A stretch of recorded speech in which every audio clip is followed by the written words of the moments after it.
everyone. Happy evening. A very good evening. I hope and I believe all of you are doing well.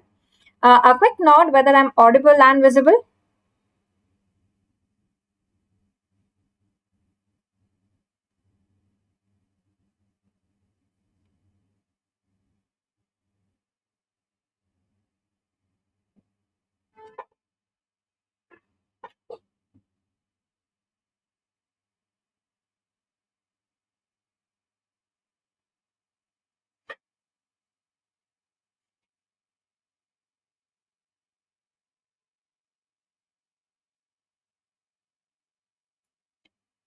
Just give me a minute. I'm not able to see that.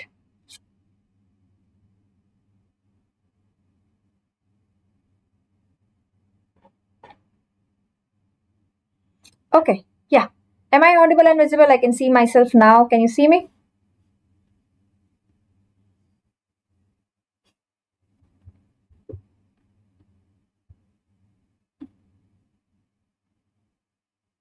Okay, all right. So here we are to discuss the most important radiology MCQs so that you should be revising before your exam.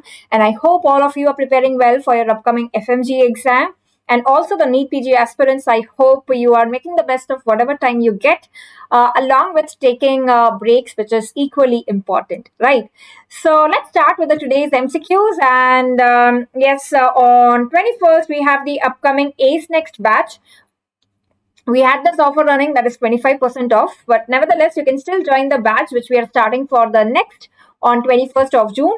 Apart from that, we also have the FMG booster batch on the platform, and I'm hoping to see you there in the live classes as well. All right. And we also now have the NEET PG Vitals, which is the studio recorded classes for all the subjects available on the platform. So now you can watch the classes at your own pace as well, depending on whatever topic you want to start with. So let's start with the questions here. Tell me, what do you think is this first one here very, very important and frequently asked? A neonate presents with vomiting, abdominal pain. What is the diagnosis? Yes, absolutely right, Divya. That is, Divya's got this right first. This is duodenal atresia. Okay, this is duodenal atresia. So a neonate presents with vomiting and abdominal pain. Why is this duodenal atresia? Because what are we seeing here is basically the double bubble sign. So remember, duodenal atresia gives the double bubble sign. So the number of bubbles that we see on abdominal X-ray depends on the level of obstruction. Stomach, 1 bubble, duodenum atresia, 2 bubbles, jejunal atresia, triple bubble, ileal atresia, multiple bubbles is what we see. So jejunal basically will give triple bubble appearance. This is double bubble appearance. Few important points about duodenal atresia. Tell me, what is duodenal atresia associated with? What is duodenal atresia associated with? Which condition it has an association with, right? It has an association with Down syndrome. Okay, it has an association with Down syndrome. And apart from that, what kind of vomiting will you see in duodenal atresia? Will you see bilious vomiting or non-bilious vomiting? What kind of vomiting do we see? Right, it is bilious vomiting is what we see in duodenal atresia versus IHPS or CHPS, where we see non-bilious vomiting. Okay, where we see non-bilious vomiting in CHPS. Okay, remember these important points for duodenal atresia. Going on to the next one, identify the investigation and tell me, what do you think is the diagnosis here?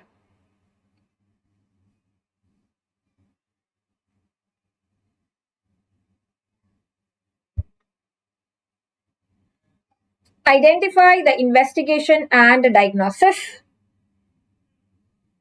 Very good. Absolutely right. So who has got this right first? Yeah, Zion, correct. This is CT scan and it's an infarct. Why is this a CT? First of all, you rule out option B and option D because the bones are white here. Okay, because the bones are white here, and that is why this is a CT scan, because the bones are white. Why is this not a hemorrhage? Because remember that acute hemorrhage on CT is hyperdense.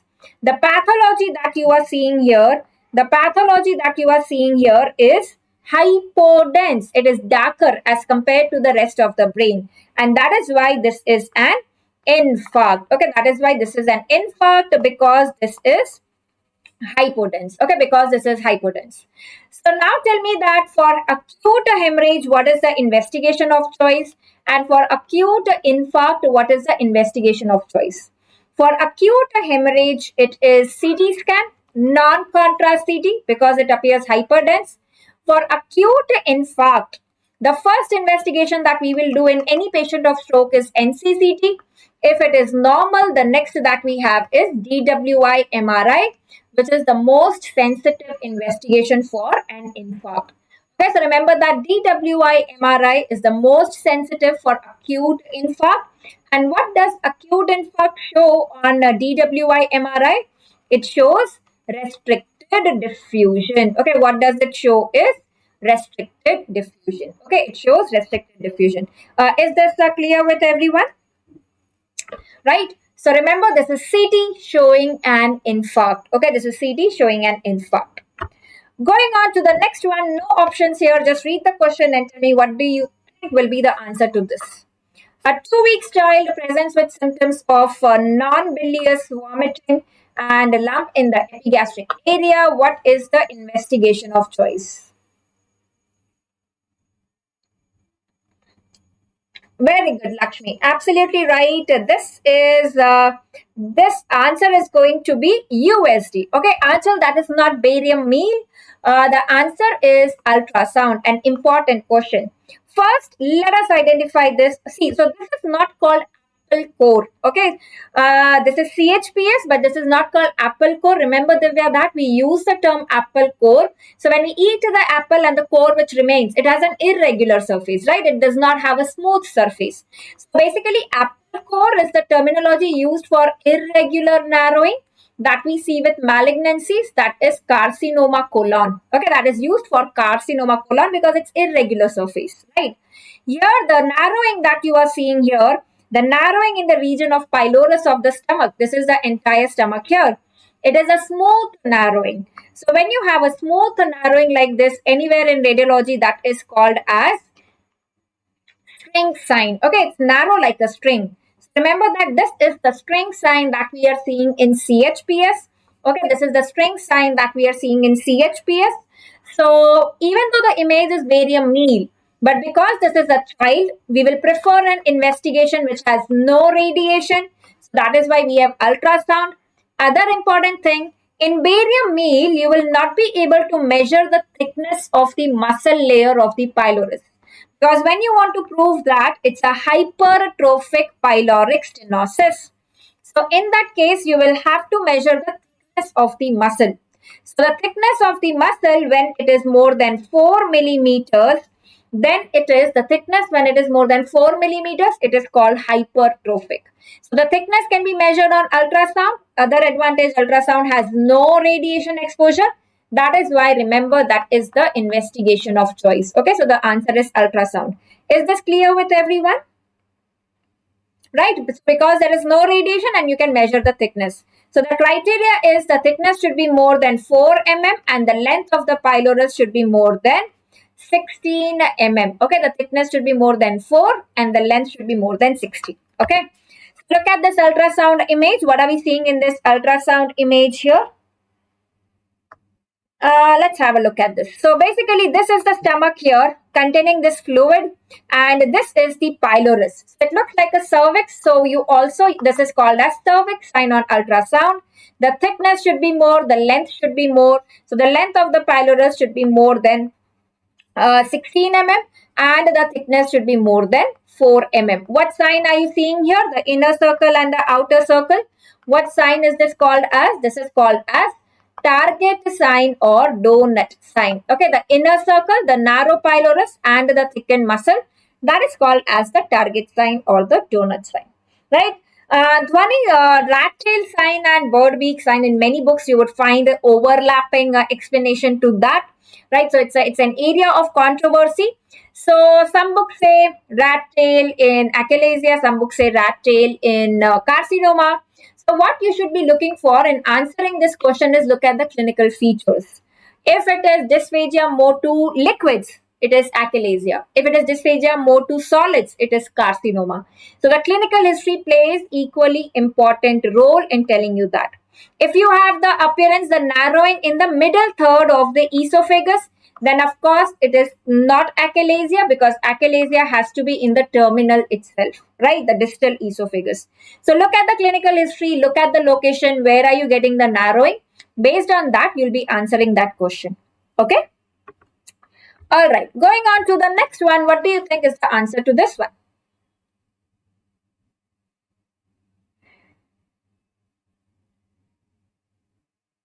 What is the condition? So actually, this is not the abdominal X-ray. The investigation which is shown here is the IBP. Very good. So Med Psycho has got this right first. This is horseshoe kidney, because if you have a look at the kidney here, one kidney, the other kidney, look at how it is going. The both of them are coming medially, right? The both of them are coming medially towards each other. So that is like the two hands joining, handshake appearance, joining hands appearance, or this is also called as the flower vase appearance. Okay, the flower vase appearance, also this is called as. So this is horseshoe kidney. Now tell me the association of horseshoe kidney. What is horseshoe kidney associated with? What is horseshoe kidney associated with? With syndrome, right. Remember that horseshoe kidney has an association with Turner's syndrome. Okay, it has an association with Turner syndrome. Absolutely right, just still it is the inferior mesenteric artery which is not allowing the ascent of the kidneys. Okay, so inferior mesenteric artery ke wajah se.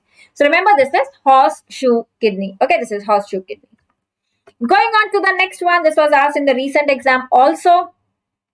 What do you think? What bone tumor is this?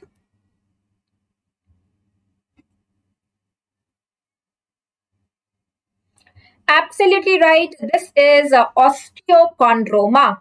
What is the other term for osteochondroma? Osteochondroma is also called as what? So who has got this right first? Who has answered it at A? Very good. Divya again has answered it right the first.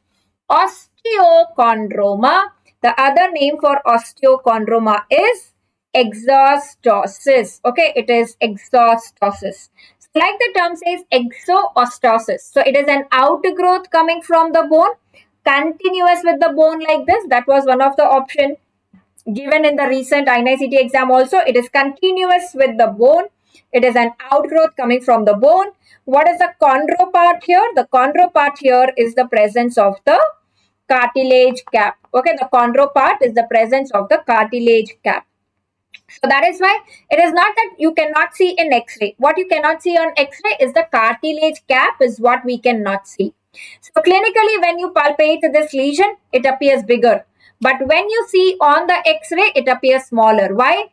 Because clinically, when we are palpating, we have the bony part and we also have the cartilaginous part that we are palpating. But when you are seeing on the radiograph, it is only this part that you are seeing. So that is why it is smaller on X-ray. Okay, remember that. That is why this is smaller on X-ray. Okay, this is smaller on X-ray. So this is an osteochondroma. Okay, this is the osteochondroma. Giant cell tumor will be located in the epiphysis. So remember two things for giant cell tumor. Giant is seen in a giant person. That means an adult person after the skeletal fusion. Giant involves the joint. It goes till the joint surface. It is articular surface. Okay. In osteosarcoma, remember S for sunburst, periosteal reaction is what we have. In A-wings, we have onion peel appearance. Okay. In A-wings, we have onion peel appearance. Very, very important. Okay. Going on to the next one here, the history itself is enough to help you make a diagnosis.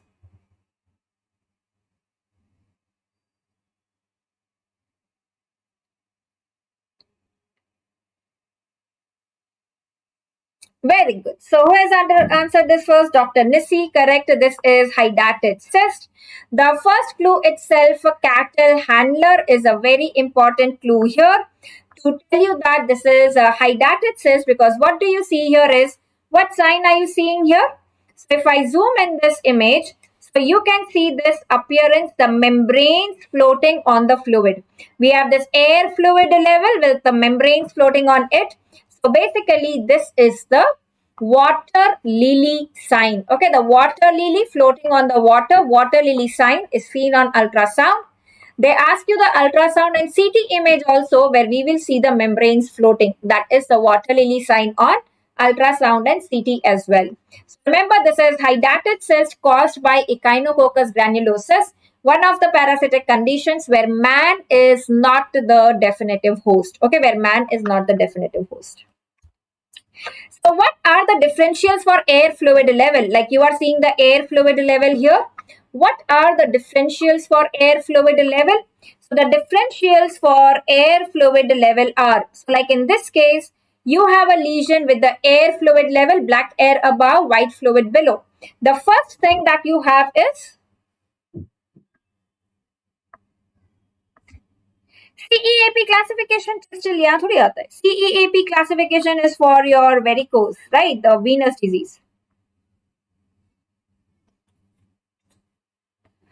Just a minute. Yes, yes, associated with dog also, med psycho. Yeah, absolutely right. When you have air fluid level like this, you should think of lung abscess. Okay, you should think of lung abscess. What is the air fluid level here? When you have the horizontal level in the entire hemithorax, it is hydropneumothorax. Okay, the other one is the hydropneumothorax. All right. Going to the next one, which is the most radiosensitive bone tumor. Which is the most radiosensitive bone tumor? Absolutely right. Correct, med psycho. That is Ewing's sarcoma is the most radiosensitive bone tumor. Which are the most radiosensitive tumors? The most radiosensitive tumors that we have is Wilms. Okay, remember the mnemonic is Wilms, like Wilms. So W stands for Wilms tumor. E stands for Ewing's sarcoma. L stands for lymphoma. M stands for multiple myeloma, and S stands for seminoma. Okay, S stands for seminoma. So remember that these are the highly radiosensitive tumors, Ewing's, which is a radio-resistant. Osteosarcoma is highly radio-resistant tumor. Okay, osteosarcoma is highly radio-resistant tumor. Remember that. Okay. Going to the next one, what do you think will be the answer to this one?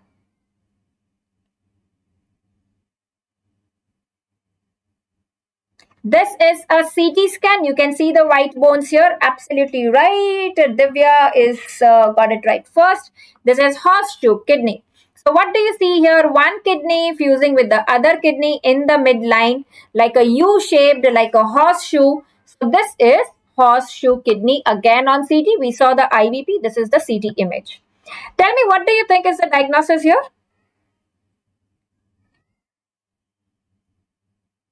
What do you think is the diagnosis here?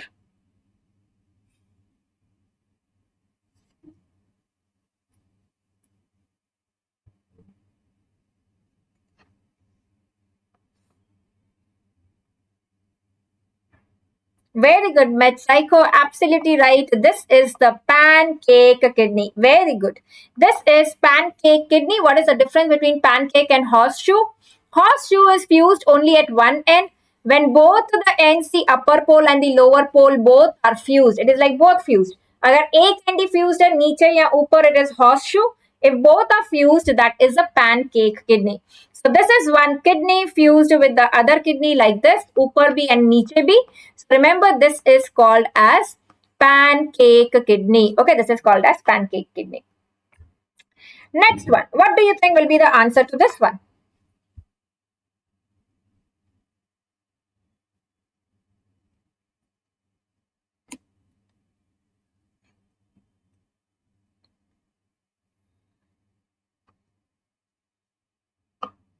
Very good. The answer is system EB scan. This is one of the recent questions asked.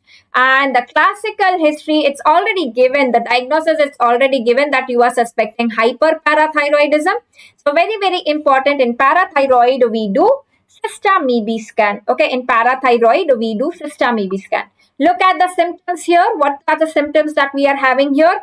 There is stones, there is moans, psychiatric symptoms, right? So the history with hyperparathyroidism, it is stones, bones, there is bone pain, it is groans, there is abdominal pain, right? And there is moans. There are psychiatric symptoms. Okay, there are psychiatric symptoms. So the scan that we do is system EB scan.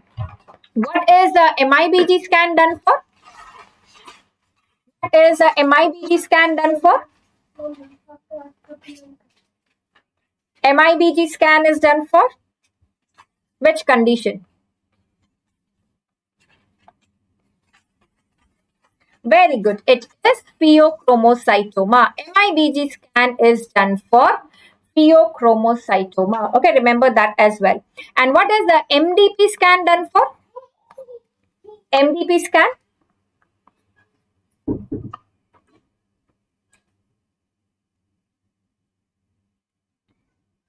MDP, methylene diphosphonate. DP, diphosphonate is like bisphosphonates which act on the bones. So remember, the MDP scan is actually the bone scan. Okay, the MDP scan is actually the bone scan.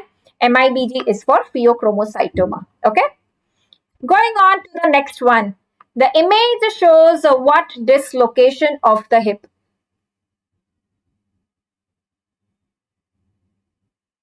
Is it the anterior dislocation or is it the posterior dislocation? Very good. Metpsycho Divya, absolutely right. This is the anterior dislocation. Why do I call it anterior dislocation? First, tell me in the hip, what dislocation is more common? It is the posterior dislocation which is more common. Okay, it is the posterior dislocation which is more common. And in anterior dislocation, the limb is basically in the Faber position. In the posterior dislocation, the limb is in the farther position.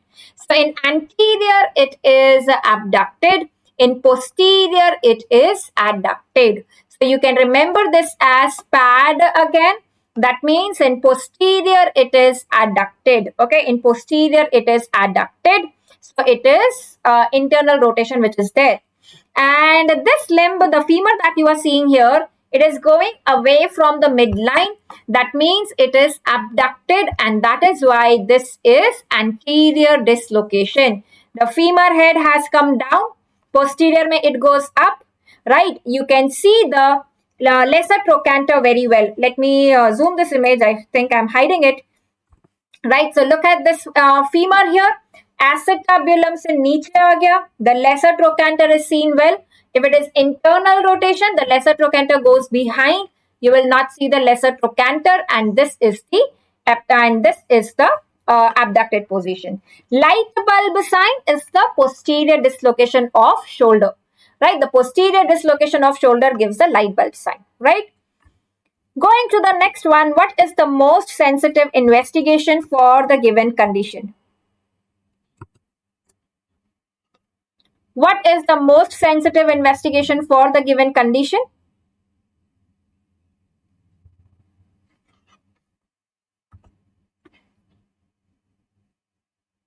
Okay, so who's getting this right first?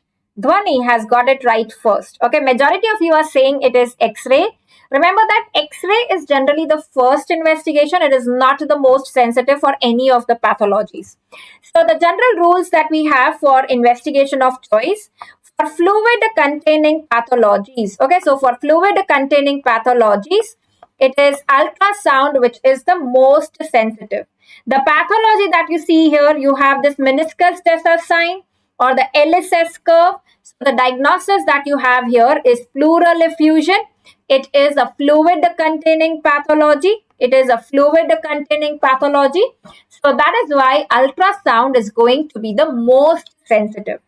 If the question was, what is the most sensitive X-ray view for the condition shown here? What X-ray view will be most sensitive? AP, PA, Lateral erect, lateral decubitus. Which X-ray view will be most sensitive for pleural effusion?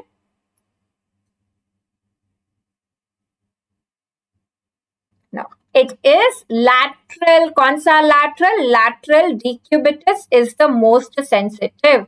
Lateral decubitus is the most sensitive. Particularly in this patient, you will do what lateral decubitus? Right lateral decubitus. On whatever side is the pleural effusion, you ask the patient to go down on that side. So the fluid gravitates down, forms a layer, and you'll be able to see that layer. So remember, it is same side lateral decubitus. Ipsilateral lateral decubitus is the most sensitive X-ray view. Okay, ipsilateral lateral decubitus. Next one, what do you think is the diagnosis in this case?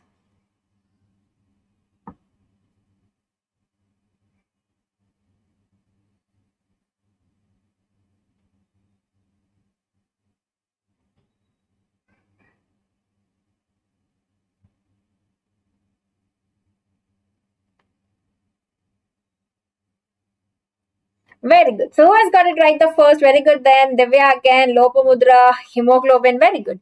This is a ruptured abdominal aortic aneurysm.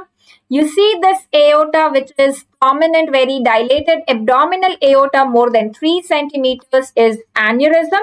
And surrounding that, you can see this hyperdense fluid which is suggestive of blood. So that is why this is a ruptured abdominal aortic aneurysm. Okay. What pre-operative investigation should you do with aortic aneurysm? What pre-operative investigation is done for pre-operative evaluation of the aortic aneurysm?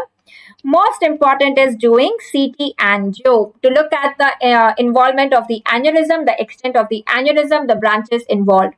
What is the investigation that you do for surveillance? Surveillance, now that you know that the patient has aneurysm, abhi sirf size monitor karna hai, because depending on that we decide whether surgery needs to be done or not. For surveillance, it is something which does not have radiation exposure, easily available. It is ultrasound. Okay, so for surveillance it's ultrasound. For pre-op evaluation it is CT angio. What do you think is the diagnosis here in this image? Yes, anyone, the red arrow is put there. What do you think is the diagnosis there?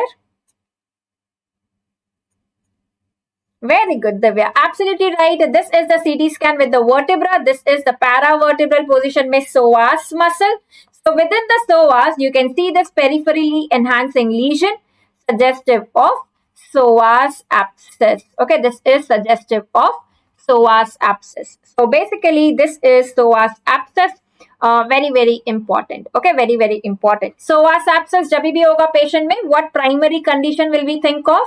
So basically, the TB from the spine going to the psoas, we think of Pott's spine. Okay, TB spine can involve the psoas. Even this is one of the previously asked question in the NEET PG exam.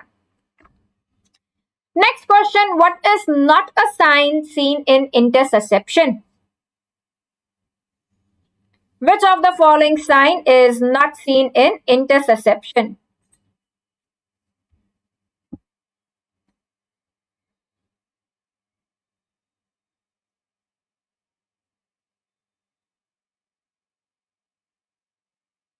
Very good. So who has got it right the first? Who has got it right the first is Divya again, and then we have Lakshmi and Dr. Yogesh.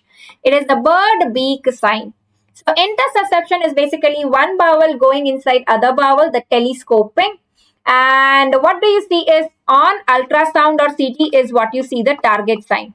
So USG or CT may basically you will see the inner bowel and the outer bowel. So again, that's the target sign, the donut sign similar to pyloric stenosis. On barium enema, you will see the claw sign and the coiled spring sign on barium enema. So like you see here, this is the barium enema showing this barium which goes up, and at the point of intersusception, it forms this claw. Okay, so this is the claw sign. This is the barium which is outlining the bowel like a coil spring. If there's some space in between the two, then this is the coiled spring sign. Okay, that's a coiled spring sign. And this is the other one where you will see the inner bowel and the outer bowel appearance. So this is intussusception. Inner bowel, outer bowel, the target sign that is suggestive of intussusception. What is the first management in intussusception? What will you do? First is putting the air through the rectum and doing pneumatic reduction. Okay, what do we do is pneumatic reduction is what we can do. We can also do hydrostatic reduction. Okay, saline wala reduction. Hydrostatic reduction is what we can also do. Okay. And remember, the important clinical feature in intussusception is red currant jelly stools. Okay, the presence of blood and mucus in the stools, it is red currant jelly stools is what we see. Next question, what is the diagnosis in this case? This is very, very important image for the exam. Of course, this is air under diaphragm, air under diaphragm. So this is suggestive of pneumoperitoneum. Okay, this is air under diaphragm, suggestive of pneumoperitoneum. Okay, this is pneumoperitoneum, which occurs most commonly because of bowel perforation. Because of bowel perforation. What is the most sensitive X-ray view? It is chest X-ray erect that we do for pneumoperitoneum to look for this air under diaphragm. Can you tell me important signs in pneumoperitoneum? Very important and frequently asked is the football sign. The regular sign is what you see. Okay, the air forming like a football, and you have the regular, the air surrounding the bowel, that is the regular sign. So football sign, regular sign, at least you should remember. Next one, where do you see the appearance of the heart shown in the image?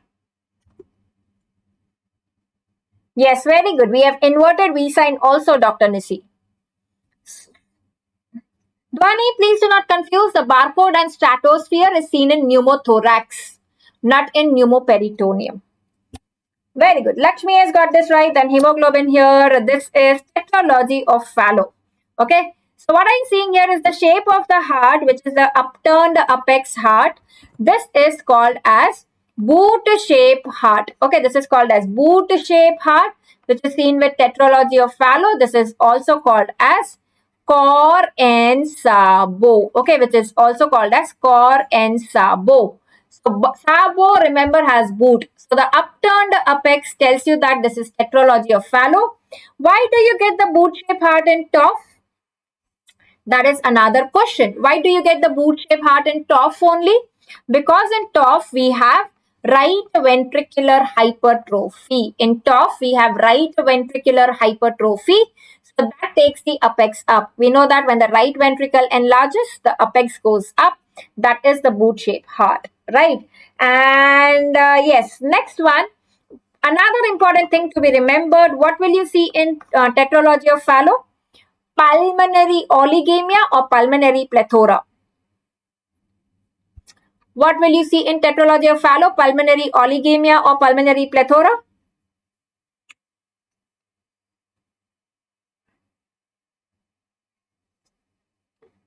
Hemoglobin plethora कैसा होगा? What is one of the component of TOF? It is pulmonary stenosis. So because of the pulmonary stenosis, the blood flow to the lungs will be decreased. So remember, it is pulmonary oligemia, right? Pulmonary stenosis है तो decrease मतलब oligo, जैसे oligohydramnios, it's decreased. So remember, it is pulmonary oligemia. Next, the rest of the options, transposition of great arteries is egg on side or egg on string appearance. APVC, supracardiac is snowman heart or figure of 8 appearance of the heart, and Epstein's is box-shaped heart. Okay, Epstein's is box-shaped heart. So look at the appearances here. This is the one which has been asked in both the FMG and NEET PG. This is the figure of 8 appearance. Snowman heart or figure of 8 appearance. Remember, snow falls from above. ऊपर से आता है snow. ऊपर मतलब supra. This is seen in supracardiac TAPVC. This is seen in supracardiac TAPVC. This one is the egg which is placed on side or on a string. This is seen in TGA. This is the heart which is enlarged. This is the box-shaped heart which is seen in Epstein's anomaly. Okay. Next one. What do you think is the diagnosis here?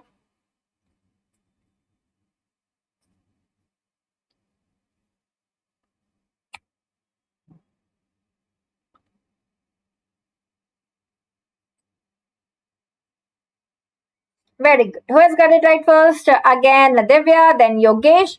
This is aortic dissection. ये भी बता दो Stanford A है कि Stanford B है? Is this Stanford A or is this Stanford B?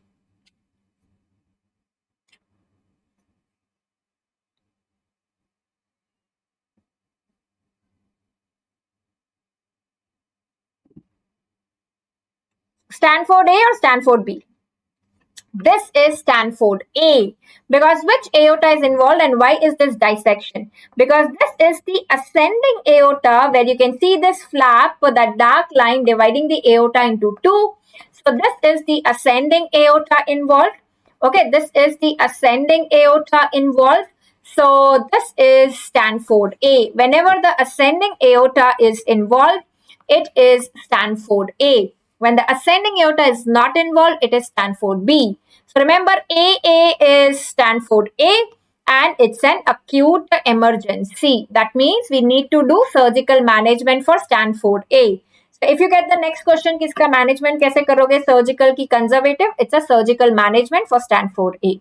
Okay, this is aortic dissection. What is the most important risk factor for aortic dissection? It is hypertension, which is the most important risk factor. The blood pressure, high blood pressure tears the intima and it leads to aortic dissection. Classically, the patient has acute tearing chest pain going to the interscapular area. And another important clue given in the question is unequal blood pressure in the upper limb. If one of the upper limb artery is involved, the blood pressure will be unequal. Okay, that's important. So Dhwani, I hope this is clear. They generally give you a history of a hypertensive patient with acute chest pain, going to the back, with sweating, with unequal blood pressure in the upper limb, the right and the left. That is suggestive of aortic dissection. The ECG is normal. Okay, the ECG is normal. Next one.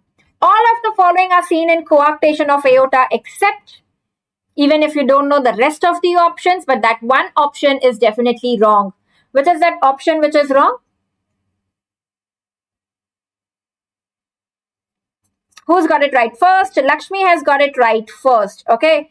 The question is all of the following are seen in coarctation of aorta except is superior rib notching, because you don't see superior rib notching, you see inferior rib notching.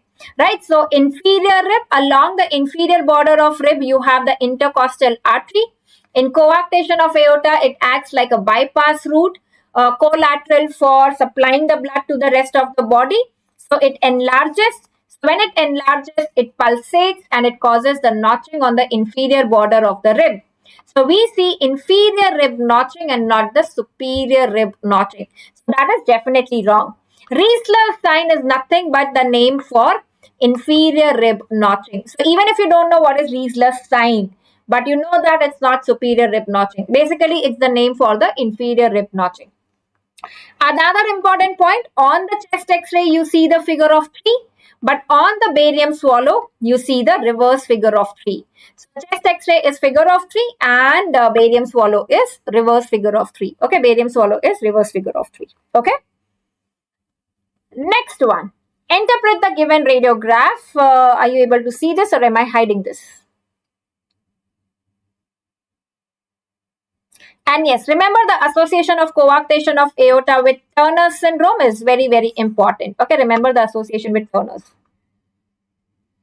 Yes. So who has got it right first? Very good. Hemoglobin, Archana. This is not pneumonia. This is pneumothorax. What you see here as white thing is basically the entire collapsed lung. It's not just a middle lobe consolidation. It is the entire lung which has collapsed because of pneumothorax. You can see that jet black air surrounding the lung without any vascular markings. So this is pneumothorax. Okay, this is pneumothorax. There are no vascular markings. So the diagnosis here is pneumothorax. Very, very important. If it's a tension pneumothorax, the first thing is the needle puncture. Followed by that is the ICD. Right. So if it's a pneumothorax, the first thing is the needle puncture and followed by that is the ICD. Okay. Next one. What is the best investigation for the given condition?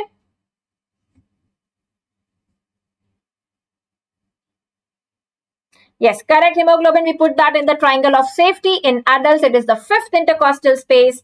In children, it is the second intercostal space. Very good. The best investigation is HRCT. Okay, the best investigation is HRCT because the diagnosis here, these are the dilated bronchi that we are seeing. So this is basically bronchiectasis. Okay, this is the bronchiectasis, the dilated bronchi. And for bronchiectasis, the best is HRCT. So no, it is not because that bronchoscopy is expensive. उसके लिए HRCT करते हैं. Bronchoscopy में you cannot go to the smaller bronchi in the lungs like this. Bronchoscopy is for the central bronchi, the larger bronchi. It cannot go into the periphery, right? You will not see the smaller bronchi. Remember, HRCT is the investigation of choice for bronchiectasis, and we have interstitial lung disease also. Okay, interstitial lung disease. What sign do you see in bronchiectasis? Yes, is the tram track sign, and very good. What is the other sign, Dhwani? That is the signet ring sign. You have the parallel bronchi giving the tram track, and you have the dilated bronchus with the vessel surrounding. That is the signet ring sign. Okay, that is the signet ring sign. So remember, you have the tram track and the signet ring sign. Can you tell me where do you see the signet ring sign? Which ovarian tumor has signet ring sign?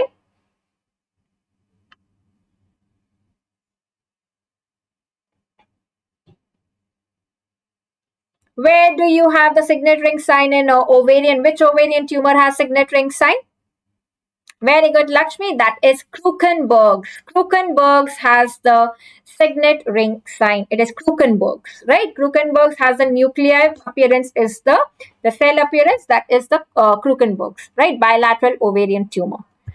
All right, so guys, that was about the today's high yield radiology MCQs for your upcoming FMG exam. Important, of course, for NEET PG as well. So revise them well, and yes, all the very best. Keep preparing well, and use some smart tricks basically to clear the FMG exam. Trust me, it is not as difficult as it seems.